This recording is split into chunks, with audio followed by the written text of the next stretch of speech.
Why am I always treated this way? Why do you allow it? If you grew up in an environment where you people pleased and you were rewarded for it, let's say you were a kid that got rewarded for being quiet or good or listening or doing everything you were told, eventually you're going to develop that as a skill and carry that forward with everything in your life. The biggest downside of people pleasing is that because you've done it for so long, it becomes part of your personality. It did for me, and I didn't know how to not do it anymore because I just felt like if I didn't do it, then something negative would happen. Like if I didn't follow what everybody else was doing, they wouldn't be my friends anymore, or they wouldn't like me anymore, or they wouldn't want me around anymore. And that isolation was what I was scared of. I also didn't know how to speak up for myself. I just didn't have the vocabulary, or I didn't know how to do it without offending someone, just to stand up for myself. And those are the skills that I learned over time, to not people please, but still put myself up against someone who would understand my point instead of taking it in a negative way. And I'd love to share that with you today. If that appeals to you, then stick around. Here are 3 tips to deal with people pleasing. Tip number 1, set boundaries. Now, if you've never set boundaries before, this can be a difficult task and a somewhat confusing one as well. So start here. Start analyzing any situation from your past that made you feel uncomfortable. What I mean by that is that anything that someone said to you, or a situation in general, maybe they used a word, or the tone of how someone spoke to you.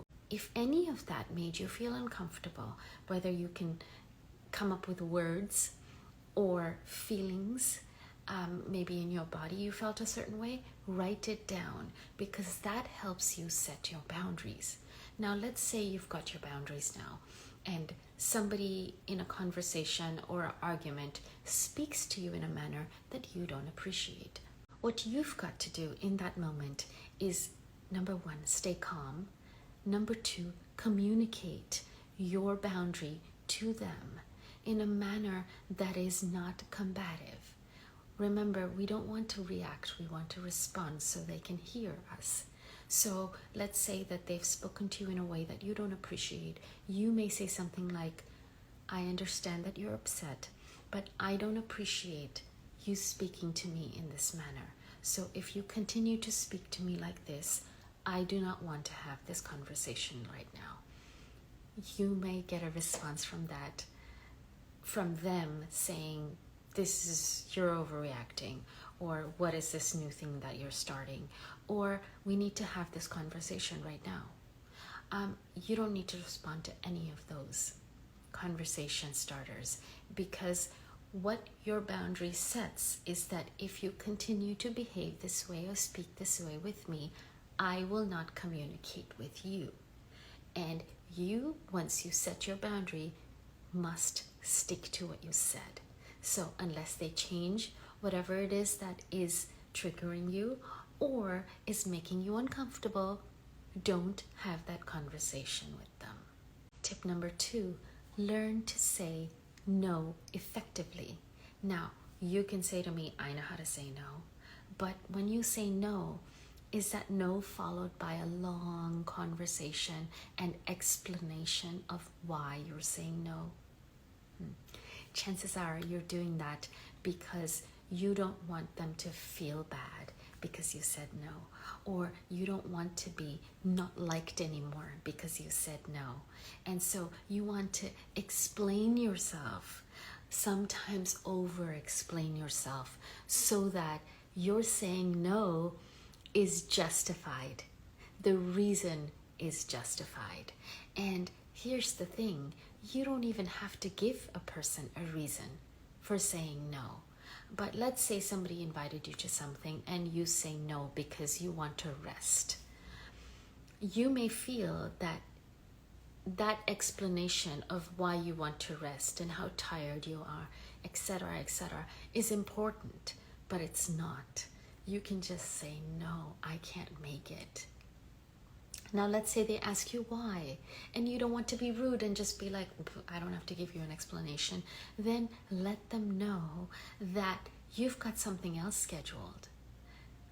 Very rarely do we feel that our personal time is something that we can justify as a reason enough to say no to something. And I'm here to tell you that it is. It's okay for you to say you've scheduled something, even if what's on schedule that day is for you to do nothing and just rest, because you're not doing nothing, you are resting. Tip number 3, and this one I feel is extremely important for myself, and I hope for you as well, is that learn to prioritize your own happiness. Now, I'm not saying that you put yourself first before everybody else, because you may say to me, well, that's very selfish. And maybe it is. If you've got to put somebody else's needs before you once in a while, that's fine. But here's the thing. If you're doing it all the time, and if your mindset says that sacrifice is a very important component that connects you to loyalty or to being a good person, then that is going to end up you feeling resentment eventually from all the sacrificing you do, from all the giving that you do. And your happiness will get squashed or lost somewhere in that shuffle. So when you prioritize your own happiness, you're able to give more. You're able to give without resentment. A friend of mine shared this really interesting analogy with me. Now, you may have heard, but I love using it.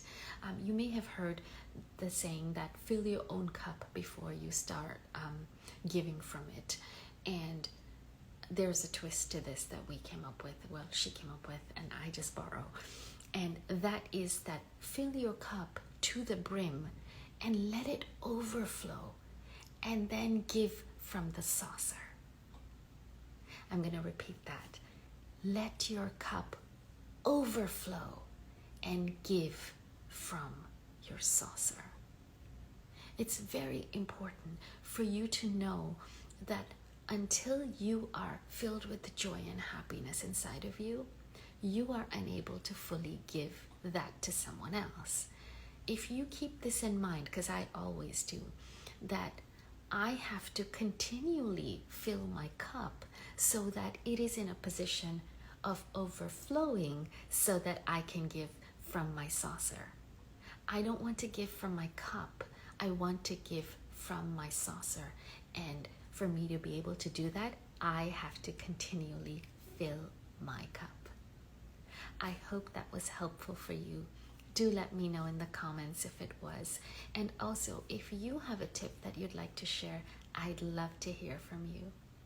Bye for now.